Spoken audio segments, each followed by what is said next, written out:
Guys, how's it going? Miguel here. Welcome back to SoCal Watch Reviews. Today, we're checking out a watch from Yema. This is my third Yema, and I think they're fantastic watches, so stick around.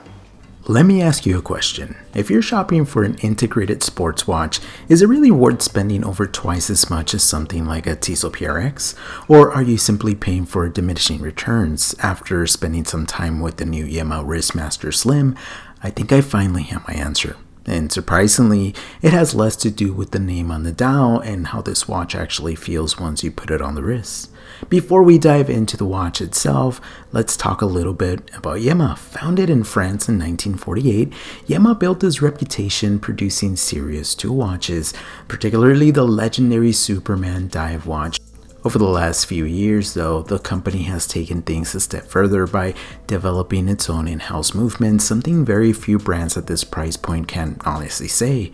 And that brings us to the Wristmaster Slim. The integrated sports watch market is crowded. Every brand seems to be chasing the next PRX or Nautilus-inspired design, but I genuinely think Yema carved out its own identity here. The first thing that struck me wasn't the dial, it was how unbelievably thin this watch was. At just 39mm in diameter, 43.5mm from lug to lug, and only 9mm thick, this thing feels incredible on the wrist. On my 6 7/8 inch wrist, it's one of the most comfortable integrated bracelet watches I've worn. It slides under a cuff effortlessly, disappears when you're wearing it, yet still has enough wrist presence to remind you it's there. The case is made from vertically brushed 316L stainless steel with polished bevels running along the edges, and the finishing is outstanding. The transitions between brushed and polished surfaces are sharp without feeling sharp to the touch. There isn't a rough edge anywhere. Honestly, this is one of those watches that feels more expensive than the photos suggest. The integrated bracelet continues that same level of quality, is solid, comfortable, and articulates beautifully around the wrist. The clasp even features on-the-fly micro adjustment, and once you've owned a bracelet with that feature, it's difficult to go back. It's one of those little luxuries that make a big difference throughout the day. Now, is it perfect? No. Sizing the bracelet was honestly frustrating because Yema uses pins instead of screws. It takes more effort than it should. And while Yema also offers an excellent integrated FKM rubber strap for this model, actually removing the bracelet proved to be much harder than expected. I tried swapping it myself when my tools simply weren't up to the task. Personally, I love to see Yema incorporate a quick release system into future versions because this watch will look incredible on this rubber or maybe even a leather strap. Looking at the dial, it's hard not to think of a Patek Philippe Nautilus. No, it isn't a copy, but the stripe texture and the understated elegance definitely reminds me of one. The gradient stripe dial with its sandblasted texture constantly changes depending on the lighting, giving the watch much more depth than you might expect from the photos. The applied markers and faceted hands are beautifully finished, and the raised sapphire crystal adds another level of refinement, while keeping the profile impressively slim. The bezel is another highlight. Instead of copying everyone else, Yema designed something that feels unique. The vertical brushing and polishing accents give the watch its own personality while complementing the integrated design perfectly. Now, flip the watch over, and this is where things get really interesting.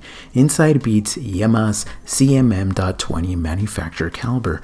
This is a genuine in-house micro rotor movement developed and assembled in France. It has 190 components, and the micro rotor is made of tungsten. It beats at 28,800 vibrations per hour for Hertz, offering an impressive 70 hours of power reserve, features 33 joules. It's shock resistant, and it's regulated to between -3 + 7 seconds per day, and is beautifully decorated. For me, the micro rotor is the star of the show.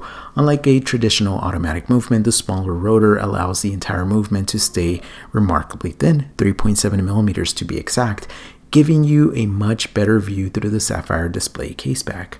It's beautiful to look at, and honestly, seeing a micro rotor movement at this price point is something you simply don't come across very often. Now, just like the Superman Slim I reviewed, this movement does have one quirk.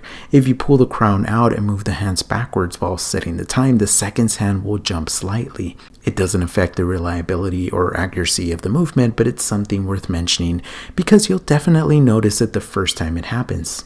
Now, speaking of the crown, the sine screw down crown is incredibly smooth to operate and helps provide 100 meters of water resistance, making this a true Gata watch, a watch you can comfortably wear almost anywhere.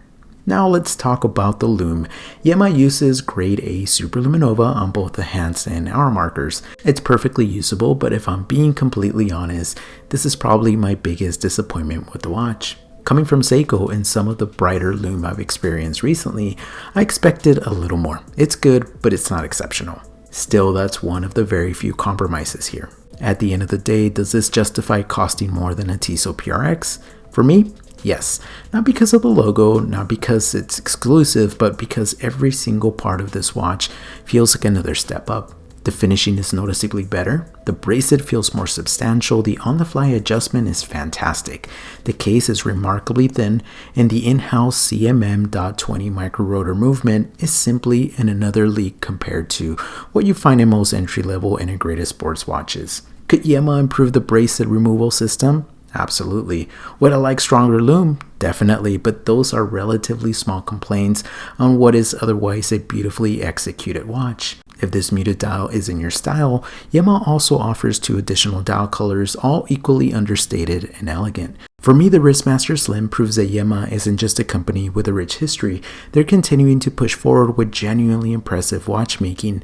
And by the way, this watch does cost $2,490. So let's go back to the question I asked at the beginning. Is it worth spending more than a Tissot PRX? After living with this watch, I think the answer is yes. I hope you guys enjoyed that review, and if you did, please comment, subscribe, and also press that little hype button. It really helps. Anyway, be safe out there and stay humble.